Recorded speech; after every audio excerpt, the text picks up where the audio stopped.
Timur itu ada 14 ancaman. Pemerintah biar match dengan masyarakat setempat. Iya. Gitu. Dan sampai hari ini logistik cukup karena Logistik begitu cukup. luar biasa dukungan masyarakat pasca bencana. Dan kawan-kawan relawan hari ini juga disibukkan dengan pembersihan rumah, Mas. Karena Pembersihan apa? rumah. Ada beberapa saya temui anak kecil juga di Sukosari itu harusnya ke pengungsian ya. Mereka kita Nandur pecik, dunia pecik, akhirat ape. Assalamualaikum warahmatullahi wabarakatuh. Alhamdulillah, Sobat Persada TV.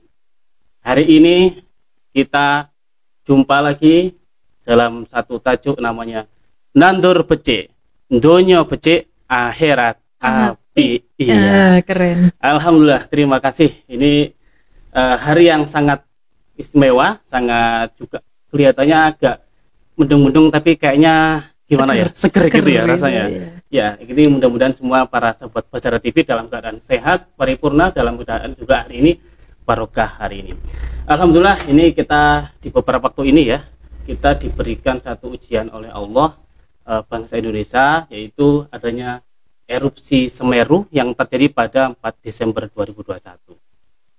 Data yang kami ambil dari detik.com, yaitu hari ini korban sudah meninggal 46 orang, korban hilang 9, korban luka berat 18, korban luka adalah 11, dan pengungsi sudah sekitar 9.119, dan itu ada di beberapa tempat ya, lokasi terdampak, yaitu di Kecamatan Candipuro dan Pronojiwo. Alhamdulillah, di kondisi hari ini kita pas sekali kedatangan seorang yang cukup kompeten di bidangnya, ya ini beliau adalah seorang wirausaha, dosen UINSA juga, beliau juga asesor bidang penanggulangan bencana. Di sekarang aktivitasnya juga koordinator Sekber Relawan Penanggulangan Bencana atau disingkat SRPB Jawa Timur. Beliau adalah Kak Dian Harmuningsih, sarjana teknik magister manajemen. Apa kabar Kak Dian? Alhamdulillah, luar biasa baik. Luar biasa baik ya, iya. Tetap semangat pagi. Tetap semangat pagi, ya luar biasa. Karena kondisinya seger, kita harus semangat ya.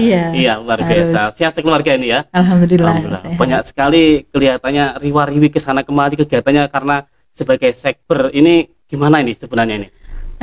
SRPB Jatim ya, Sekber Relawan Penanggulangan Bencana Jawa Timur atau Sekretariat Bersama Relawan Penanggulangan Bencana Jawa Timur itu didirikan 2017 ya, melalui kongres 80 organisasi waktu itu. 80 iya. Organisasi. Nah, terpilihlah saya sebagai koordinator. Kita nggak ada ketua, Mas, karena nggak ada ketua mengetuai ketua-ketua organisasi gitu ya. Nggak ada ketua dalam ketua. Kita ini wadah atau Sekber ini, Sekretariat Bersama ini kami pelayanan untuk teman-teman organisasi sebanyak 245 organisasi. 245 organisasi. Kita menyebutnya mitra, bukan anggota. Kayaknya Las Persada belum deh gitu kayaknya. Jadi mitra. Nah, di mitra ini pasti butuh namanya koordinasi, komunikasi, dan informasi antar stakeholder, baik dari pemerintah, dari relawan, masyarakat setempat, juga akademisi dan bidang usaha dan media. Nah, di SRPB ini kami pelayanan. Ini boleh tahu nggak sih sebenarnya kenapa sih tiba-tiba muncul SRPB itu? Iya. Kok tiba-tiba petunjuk muncul? Pasti ada sesuatu masih. Alasan gitu ya, gitu yang membuat mendorong. Nah, di Jawa Timur itu ada 14 ancaman. 14 ancaman. Lengkap ya? Di Jawa Timur tuh kita ini ancamannya, mulai gunung ada erupsi dan seterusnya, ada tanah longsor, ada puting beliung, ada banjir rob, banjir bandang, gempa bumi sampai likuifaksi. Dari situ muncul sebuah keinginan untuk melakukan tindakan preventif. Iya, preventif, mitigasi, bahwa ternyata di dalam kegiatan tanggap darurat pada saat terjadi bencana itu yang hadir adalah teman-teman dari masyarakat. Ini yang terlatih di bidang kebencanaan namanya relawan penanggulangan bencana. Jadi relawan itu adalah masyarakat awam, masyarakat umum yang terlatih di bidang penanggulangan bencana. Terlatih itu berarti ada yang melatih kan? Ada pendidikan dan pelatihan. Gitu. Nah, mereka terkumpul di organisasi. Pada saat tanggap darurat di Kelut ya, 2014 ini pengalaman. Ternyata organisasi-organisasi itu mereka ini memiliki visi misi penandaan sendiri-sendiri dan belum terkoordinasi dengan baik. Dengan pemerintah mereka baik, tetapi satu jalur. Kalau misalnya dari Pramuka ya ke Dispora misalnya Tagana dengan Dinsos gitu ya, LPPNU dengan siapa. Nah, Akhirnya kami sepakat ini harus ada wadah yang menyuarakan bahwa relawan ini memiliki potensi Gitu ya. dan terdata dan memiliki sebuah hal yang bisa kami sumbangsihkan. Berarti Demikian. tujuannya berarti adalah menyampaikan apa data itu sendiri atau seperti apa? Iya, jadi SRPB itu ada tiga. Tiga. Komunikasi, Mm-mm. koordinasi, dan informasi. Oh, gitu. Jadi kalau BPD misalnya minta data, Mbak, relawan Jawa Timur yang punya keahlian bidang SAR misalnya, Search and Rescue atau bahasa Indonesianya itu penyelamatan dan pertolongan. Iya. Siapa saja, daerah butuh mana Pak? Tulungagung, saya tinggal buka data. Tulungagung itu ada LMI, ada Basarta, dan seterusnya, ada Pramuka gitu kan. Misalnya di Banyuwangi, ya kita tinggal buka data. Oh di sini Pak ada kok, ada kontak personnya ada. Kayak kemarin penanaman pohon di Jember, ya di sepanjang pantai itu dari Komisi D DPR Jawa Timur kita butuh data teman-teman relawan sana.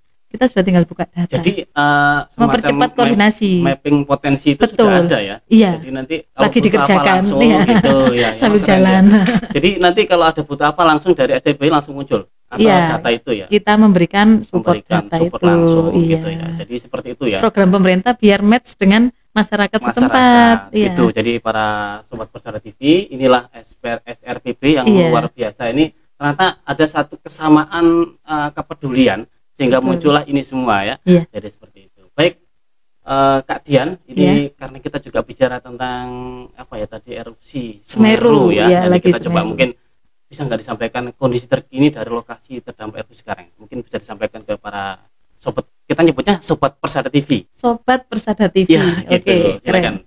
Sobat Persada TV, saya baru pulang dari respon erupsi Semeru. Mulai hari pertama kami membuka des relawan ya. Bahwa informasi-informasi untuk relawan di sana, masyarakat Pronojiwo dan Candipuro kita doakan tetap dalam kondisi aman terkendali ya. Dan sampai hari ini logistik cukup karena begitu luar biasa dukungan masyarakat dari Jawa Timur. Gitu, iya, bahkan dari luar Jawa Timur. Dan kita saat ini sedang berusaha ada pendataan yang lebih valid untuk masyarakat terdampak. Kemudian logistik ini aman. Dan berikutnya adalah layanan dukungan psikososial sedang berjalan. Masa transisi dari tanggap darurat nanti ke arah ke pasca bencana. Dan kawan-kawan relawan hari ini juga disibukkan dengan pembersihan rumah, Mas. Karena apa? Gini Mas Rofik, di kegiatan kami pengungsi atau penyintas, bahasa sekarang itu penyintas ya. Penyintas ini boleh pulang karena lebih relatif aman. Gitu, ya. Perlu pembersihan debu atau debu vulkanik ini kalau kita itu bukan pasir ya, itu debu itu benar-benar ceket melekat sehingga harus benar-benar dibersihkan pakai air, harus didorong gitu ya. Nah teman-teman relawan ini saat ini di posisi itu. Di posisi itu ya. Tapi tidak ada kemungkinan mungkin kayak ada susulan itu nggak mungkin ya? Kelihatan. Kita doakan bersama tidak. Maksudnya dari ada tanda-tanda nggak ada ya? Enggak, dari vulkanologi kemarin belum ada arahan lebih dan beberapa kawan yang ada di dapur umum dari PMI, dari Tagana, dari Galena yang pengungsinya butuh asupan itu gizi itu sudah mencukupi. Alhamdulillah 4.500 itu tercukupi dari itu, ditambah dengan dapur umum teman-teman relawan yang bikin pos-pos sendiri. Ada Kota Amal, ada Izi, ada Nurul Hayat, ada teman Forum Medan, I Have dan seterusnya. Itu mendukung untuk support gizi. Insya Allah cepatnya Las Persada. Oh iya, mantep. Las Persada juga bikin dapur umum nanti ya ke depan top. Oh ya. Kemudian ada tadi disampaikan bantuan masyarakat ini sebenarnya terhadap korban Semeru ini apa ya istilahnya sekarang bagaimana kondisi yang terakhirnya?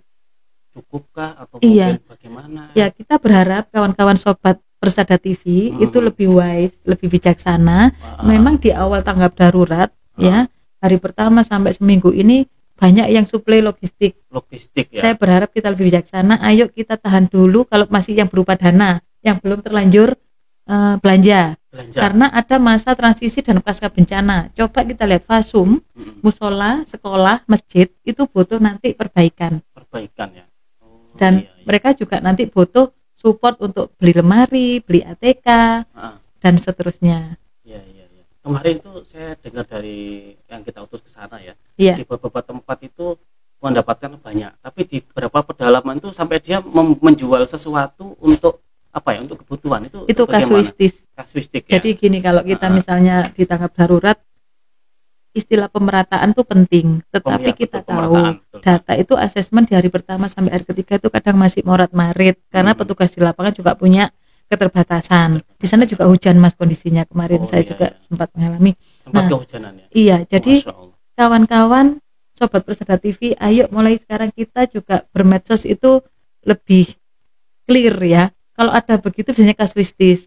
Jadi memang pemerataan itu kita usahakan semaksimal mungkin secepatnya. Contoh Persada sendiri kalau punya kegiatan, apakah se-Jawa Timur itu sudah langsung merata dalam waktu 3 hari dan seminggu? Belum tentu. Ya. Nah, belum tentu. Makanya kasuistis itu saya berharap kawan-kawan relawan pun saya minta tidak terlalu di blow up. Karena apa? Kita sedang berusaha, selalu berusaha. Nah, dan yang kedua yang membuat tidak merata salah satunya selain posko di BPD, kan ada pos-pos pelayanan teman-teman nih, misalnya Persada, Pramuka, kami sendiri SRPB ya. Namanya warga sekitar tuh kan suka bantu kami.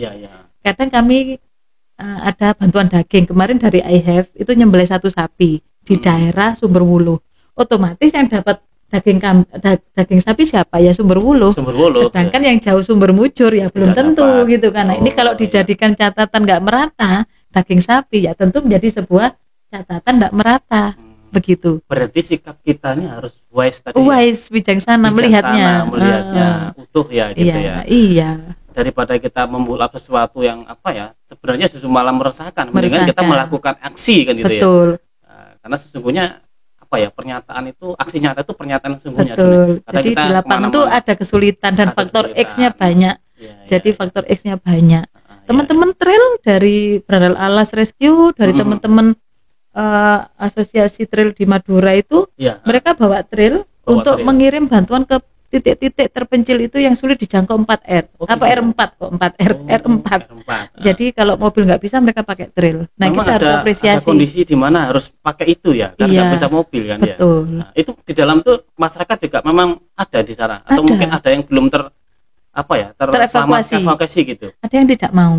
Oh, kadang tidak mau. Iya, kadang harus ada dipaksa. Terus ada lagi yang neneknya sakit kayak kemarin cerita itu ya, nggak bisa Rumini. Nah, itu nggak bisa diangkat viral. Nah, itu kan juga banyak di lapangan, Mas. Jadi saya di sini mawon, istilahnya pakai bahasa Jawa gitu ya, bahwa nggak mau ke pengungsian ya ada. Nah, itu teman-teman tim trail yang harus suplai itu.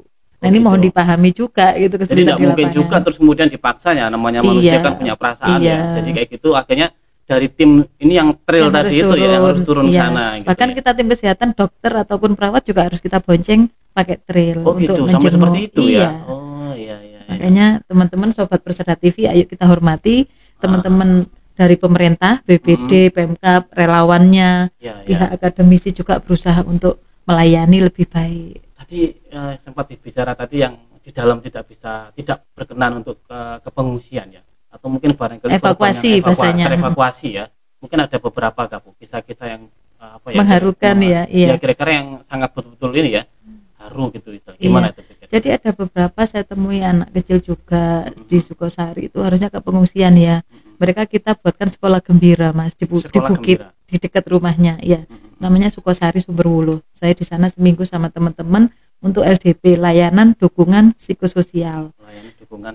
Kalau orang awam menyebutnya trauma healing, padahal trauma healing itu untuk ranahnya psikolog ya, dan psikiater yang menyatakan orang ini trauma apa enggak. Ya, nah kita LDP, layanan dukungan psikososial. Adik-adik kita ajak bermain, kita beri makanan asupan tambahan seperti buah, kemudian kita ajak nonton video tentang Nabi, tentang cerita binatang yang lucu-lucu gitu kan, biar mereka lebih fresh. Lebih bergembira. Nah, tadi disebut sekolah gembira tadi. Iya, nah mereka ini adalah anak-anak yang terkadang tuh di pengungsian jutek gitu loh, bosen. Ya, suasananya kan ya di tenda, kemudian kita mungkin juga ada di sekolah. Sekarang gabut gitu ya. Gabut. Terus HP juga terbatas sinyalnya, ya kan? Nah, itu yang kita ajak. Itu sisi-sisi itu yang bisa kita masuki, Mas. Mungkin ada ya tadi beberapa pada saat terjadinya erupsi itu ada warga mungkin yang tidak sempat mungkin cerita yang ini dari teman-teman SRU Search Rescue Unit ya, SRU itu di Pronojiwo, itu di atas di Sopit Urang, Itu Curah Koboan itu yang tahun lalu juga sama erupsi seperti ini. Ada satu keluarga itu tertimbun pasir, dia itu pakai selimut. Iya, mereka berusaha untuk mempertahankan hidupnya dengan mie, bawa mie instan itu. Cuma bawa mie dan mereka meninggal. Iya, Berapa orang? 4 orang. Ada nenek, ibu, 2 anak. Yang suaminya ibu ini belum diketahui apakah posisinya di luar desa atau tidak. Itu semalam saya dapat berita itu. Jadi ditemukan dalam kondisi seperti itu. Dalam kondisi di dalam selimut gitu ya. Selimut, iya. Ya, sudah kondisi sudah ini mungkin ya. sudah berusaha menyelamatkan diri dari serangan debu vulkanik itu. Nah, terus debu vulkanik itu jadi mereka berusaha mempertahankan dirinya dengan bawa mie. Nah, ini yang perlu kita edukasi juga ke masyarakat bahwa kita harus ada namanya tas siaga nantinya, Mas. Gitu. Tas siaga itu di setiap rumah harus menyiapkan dalam kondisi darurat, kita itu harus survive 3 kali 24 jam. Karena dianggap respon time tim penolong itu bisa jadi 3 hari. Nah, itu isinya pakaian, makanan, ada. Itu maksudnya tas siaga nanti di setiap rumah. Di setiap rumah yang di dalam itu Semeru itu. Iya, jadi misalnya potensinya seperti ini erupsi. Ketika ada erupsi ya tas siaga itu harus langsung kita ambil. Kemudian ada juga berkas-berkas dokumen, sertifikat, kemudian ijazah kayak gitu harus dalam satu pack khusus juga. Nah, ketika ada bencana kita langsung ambil itu aja. Jadi 2 tas ini atau 1 tas itu yang langsung bisa kita saut lah gitu ya, kita bawa biar gitu. Tidak sampai kena karena ini hilang. Kan bisa gitu jadi kalau gempa kita tertimbun, kita nggak minta. Gempa itu kan tidak bahaya, yang bahaya adalah runtuhannya. Nah, misalnya kita tertimbun di ruangan ini nih, kita nggak minta ya. Tapi kalau ada tas siaga itu, kita bisa survive 3 kali 24 jam. Ada senter, ada makanan, ada minum di situ yang harus dicek 3 bulan sekali untuk kadaluarsanya. Nah, disinilah peran penting di kegiatan pra-bencana. Kalau erupsi tadi kan tanggap darurat. Sekarang masa transisi ke pasca bencana. Sama pentingnya gitu. Sama pentingnya ya. Jadi kadang-kadang kita juga harus bukan berarti kita minta ya. Betul. Tapi dengan tas siaga itu kan kita memiliki satu persiapan. Betul. Yang matang ya ketika ada sesuatu gitu ya. Kemudian kalau boleh tahu nih Bu ya, Kak Dian ya, saya umpamanya Bu dari Kak Dian Pramuka kan. Iya. Jadi ini Kak, apa nih sekarang bantuan yang urgen sekali dibutuhkan di sana sebenarnya Kak? Iya. Sobat Persada TV, ayo kita kembali berpikir logik. Kalau logistik sudah tercukupi, artinya masa transisi ke pasca bencana. Jadi perbaikan atau rehabilitasi dan rekonstruksi akan dilakukan dan jangka panjang. Ini butuh lebih banyak dana. Nah, kalau teman-teman yang sudah di logistik tadi, kita ucapkan terima kasih. Tetapi bagi teman-teman yang belum membelanjakan uangnya, ayo kita berpikir itu tadi. Masa pasca apa yang perlu dilakukan? Apa yang dibutuhkan? 1, tenaga untuk pembersihan. Tuh. Jadi relawan ini dibutuhkan untuk membersihkan rumah ya. Yang kedua, alat peralatannya. Yang biasanya kita sarankan punya penyemprot air ini pakai jet itu, pakai listrik ataupun pakai diesel. Yang gitu kayak orang nyuci mobil. Itu penting. Saya di Pramuka juga selalu menyarankan teman-teman punya itu. Ya. Kemudian kalau punya dana lagi senso, pemotong. Kadang kan pohon kan runtuh harus dipotong dibersihkan senso itu penting ya. Kemudian kalau yang kecil-kecil kayak gayung air, timba kecil, timba besar. Untuk itu nyemprot tadi itu kemudian sapu lidi untuk ngepiok gitu ya bahasa Jawanya. Kemudian sapu korek nih Mas. Sapu korek ya kayak ngorek ngosek gitu. Nah, itu seperti itu. Oh, itu yang paling urgent sekarang. Misalnya informasinya kan kayak sekarang baju bekas, baju layak pakai itu. Di sana menggunung ada satu rumah khusus ya. Itu kemarin saya enggak tega memotret ya. Harusnya saya potret itu dekat sama pos saya itu selisih 3 rumah. Itu serumah ya. Jadi baju layak pakai itu serumah. Tinggal pilih aja nih ya. Hari ini pakai ini. Baju layak pakai yang akhirnya tidak terpakai. Oh gitu, semalam tidak terpakai. Iya, kalau Persada nanti kumpulkan jangan baju layak pakai lah. Baju baru aja. Mending kalau ada yang nyumbang gitu, mending ya baju ini. Baju baru ya. Satu baju baru, kalau enggak karena sudah terlanjur ada yang terkumpul, mending diuangkan, baru dibelikan yang kebutuhan. Kalau di sini kan laku toh baju bekas itu. baju layak, ya kan, buat majun, buat apa itu kan ya. Iya. Jadi baju layak pakai sudah tidak bisa dipakai. Tidak, sebaiknya jangan. Sampun capek ngurusi baju itu capek ya. Agar digombal kali. Gombal buat lap. Buat lap. Iya. Ya, luar biasa. Ini ada kebutuhan urgent ya, Sobat Bacara TV. Kita sudah paham pasca erupsi ini ya, beberapa tenaga, tentu tenaga untuk membersihkan, kemudian juga ada peralatan-peralatan yang digunakan tadi ya sana. Itu perlu yang urgent. Maka bagi yang pengen ngirim baju layak pakai tadi stop ya. Tadi ada bicara tentang voice, kita harus bijaksana menyikapi itu ya. Terus ada lagi LDP, layanan dukungan psikososial untuk adik-adik. Gitu. Mereka kan tasnya mungkin rusak, kena debu, vulkaniknya ya. Kemudian buku-bukunya. Nah, ini juga perlu kita pikirkan. Ya, LDP ya. Iya, layanan dukungan psikososial. Layanan dukungan psikososial. Layanan dukungan psikososial ya itu. Keren. Ini setelah kita bincang-bincang ini Bu, kita kira dari Las Persada ini kira-kira sarannya apa nih untuk melakukan apa kesannya? Nah, kita sudah melakukan 1 kali kemarin sana. Saya lihatkan di HP saja daripada saya nanti salah. Soalnya banyak yang bisa dipilih. Ini menunya saya bacakan. Oh gitu. Daripada salah mendingan benar ya. Daripada salah. Jadi teman-teman di Las Persada itu bisa memilih salah satu dari kualifikasi ini atau salah 2, salah 3. Salah 2 dapat 8 Bu nanti. Yang pertama ada namanya air minum dan penyehatan lingkungan, WOS ya kalau bahasa kerennya, water sanitasi dan seterusnya itu. Ada bantuan non tunai, ada dapur umum, kesehatan mental psikososial, hunian atau shelter, identifikasi korban bencana, ada tim kaji cepat, ada komunikasi masa krisis, ada koordinasi sipil dan militer, ini nggak mungkin coret. Kemudian layanan dukungan servis ya, support service, logistik, transportasi bisa mungkin, manajemen koordinasi tempat pengungsian. Ini teman-teman sebenarnya sudah terlatih. Manajemen jenazah. Jadi mulai pemulasaraan sampai pemakaman. Gitu. Ya. Kemudian manajemen peternakan. Ya.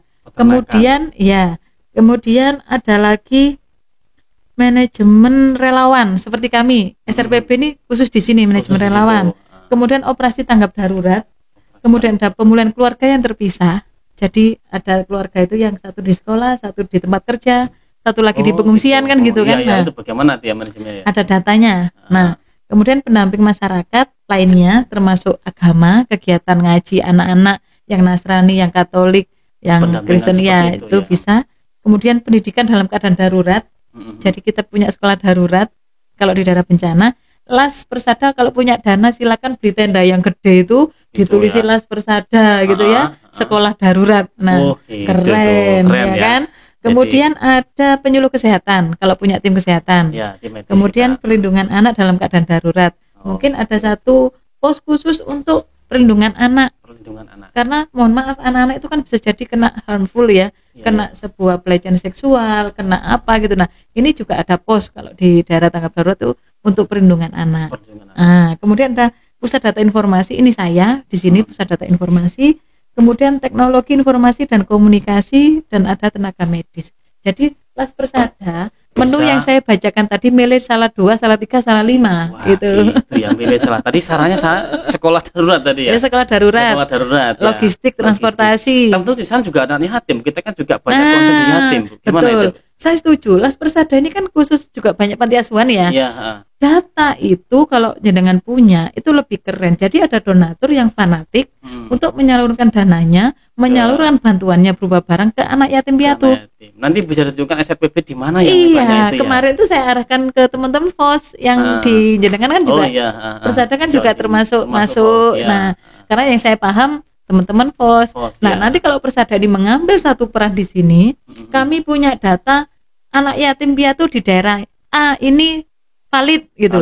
Ya berarti ada donatur dan teman relawan yang pengen mengirimkan logistik atau donasinya ke sana, saya arahkan ke jenengan. Gitu. Jadi seperti itu.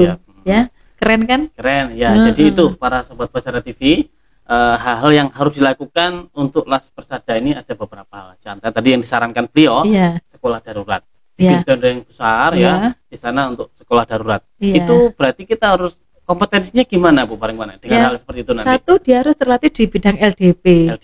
Ya, kemudian dia punya basic, mungkin guru juga bisa. Guru ya. Kemudian dia juga memiliki kemampuan untuk berkomunikasi dengan anak. kan nggak semua orang bisa komunikasi dengan anak. Harus suka anak-anak ya. Iya. Terus harus nggak wajahnya nggak harus anak-anak kan ya. Terus banyak senyum ya, bahagia tentunya. Iya gitu ya. Terus kalau ketika anak yatim, mungkin sempat ada nggak yang ngobrol sama ibu? Iya ada. Ya? Saya di Sukosari itu ada Ega dan si Nanda itu mereka satu yatim satu piatu. Ya pada dasarnya anak-anak tetap anak-anak. Mereka kan tidak terlalu ngeh dengan apa yang terjadi ya. Kalau kita ajak bermain gitu ya? Tetap gembira gitu kan.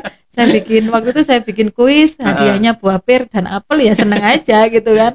Ya. Seperti itu. Jadi ada satu kisah dari anak yatim yang ada di sana itu ya. Iya. Dan dia ini punya sifat kepemimpinannya keren. Maksudnya meskipun dia anak piatu yang Ega itu laki-laki, tapi dia punya kemampuan kepemimpinan keren. Saya bikin kuis waktu sama teman-teman itu ya, kami bikin kuis itu dia cepet tanggap. Dia juga memimpin teman-temannya. Ayo ke sini kita kumpul, kita bermain gitu. Tapi mungkin ada nggak cerita gitu kayak dia, dengan keadaan ini orang tua nggak ada tahu gitu, gimana nggak ada, belum dapat cerita. Anak-anak itu kalau saya tanya, yang penting mereka itu satu tercukupi ya. Kemudian perhatian kita ya, maksudnya tercukupi ya logistik makanan gizinya, kemudian jajannya. Dan teman-teman Las Persada boleh dong kalau ke sana, saya tuh mesti bawa satu pickup loh Bu. Benar. Jajan anak-anak itu satu pickup. Kan anak-anak seneng gitu ya. Iya, boneka sama jajan kemarin satu pickup kami. Jadi LDP-nya kami itu selain boneka juga jajan anak-anak buah. Gitu, ya. Dan anak tuh sukanya buah kan, pilihannya kalau nggak apel ya buah pir atau anggur kan. Nah kalau anggur mungkin bikin batuk ya nantinya, takut ya karena ada getahnya dalam kondisi gitu, mending kita milih yang aman gitu. Jadi, seneng ya. Jadi siapa yang pengen suka menghibur menghibur dalam konteks ini adalah menghibur anak-anak, silakan datang ke sana. Anak-anak butuh hiburan ya. Pakai boneka ya gitu, kayak bikin wayang. Keren itu ya. Mau main load trip boleh sana ya. Iya betul. Tapi sekarang kayaknya peminat load trip jarang sekarang. Ya kita biasakan. Atau kita yang belum tahu. Iya. Dan teman-teman tolong kita sebagai relawan, kan saya anggap relawan juga ya di Las Persada ini, kita harus punya namanya empati simpati dengan kearifan lokal. Jadi tiap daerah itu punya kearifan lokal yang berbeda. Ada yang misalnya contoh nih, masjidnya ceweknya di mana, cowoknya di mana kan ya kita pahami lah. Terus yang kedua misalnya ada beberapa daerah itu Mas, kondangan aja laki sendiri perempuan sendiri kan ada garis batasnya, tahu. Betul. Nah di sana pun sama, berarti kalau kita melayani dapur umum ya berarti ada batasan laki. Nah itu kearifan lokal. Ada lagi yang tetua di sana selalu memimpin doa, ya jangan kita yang memimpin doa, ya beliau. Kayak begitu. Jadi kita harus empati simpati dengan kearifan lokal. Jadi jangan sampai melangkahi yang sudah ada di sana ya. Karena nanti kalau seperti itu kan justru malah kita pengen yang bantu tapi malah menyinggung. Kan ya. Itu kan kurang bagus juga ya. Iya. Terus kalau di sana itu misalnya kita disuguhi makanan, minuman, kita kan maunya bantu ya, kok malah disuguhi kadang nggak enak hati ya. Ya tetap aja kita harus makan. Itu bagian dari kearifan lokal yang kita juga harus mengikuti ya. Iya. Karena menyesuaikan, adaptasi. Wong Jawa kan biasanya ngono, suguh ya. Gopoh, longgo ya. Itu kan sudah jadi kearifan lokal. Jadi kita juga nggak boleh menolak. Meskipun cuman bukan formalitas tapi ya penting melakukan lah gitu ya. Jangan sampai cuma ini kelihatan. Iya, jadi itu kearifan lokal harus kita benar-benar kita jaga. Baik, Kak Dian, luar biasa hari ini perbincangan kita ya. Insya Allah menginspirasi semua Sobat Persada TV.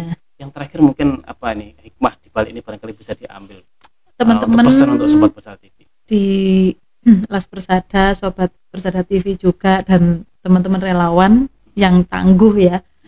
Kita itu paling tidak memiliki 3 hal utama kalau jadi relawan. 1, murah hati ya, termasuk murah senyum, baik dan lain-lain ya. 2 itu disiplin diri.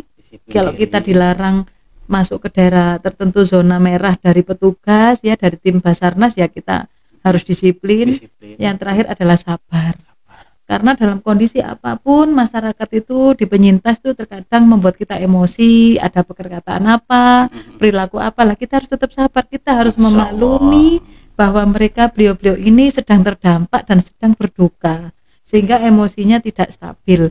Nah, relawan tidak boleh ikut emosi. Nah, murah hati, disiplin dan sabar ini yang selalu saya tekankan, saya terapkan kepada tim SRPB, bahwa kita melayani, mengabdi, untuk peduli, sehingga apapun yang kita lakukan niatnya ibadah, insya Allah lebih berkah. Ya, luar biasa ini ya. Pesannya 3 nih Sobat Perseti. Itu pertama adalah murah hati ya, disiplin diri ya. Kemudian yang ketiga sabar. Makanya di sini perlu kita harus sabar terhadap ujian yang ada ini. Wasbir ala ma'asobak, jadi bersabarlah dengan ujian. Insya Allah dijadikan semua ibadah. Amin. Apapun kelelahan Kak Dian hari ini ya, mungkin kesana kemari untuk orang-orang yang kurang membutuhkan ya. Kalau sudah betul-betul niatnya tadi ibadah, insya Allah tidak ada kata lelah. Betul. Allah akan berikan satu balasan yang terbaik, insya Allah. Kekuatan lahir batin. Kekuatan lahir batin ya untuk keluarga dan jenengan semua. Terima kasih Kak Dian. Semoga selalu sehat ya, selalu semangat pagi gitu ya, dalam membangun atau membantu teman-teman kita yang terdampak. Insya Allah kita ketemu di lain kesempatan. Amin. Terima kasih. Assalamualaikum warahmatullahi wabarakatuh. Waalaikumsalam warahmatullahi wabarakatuh.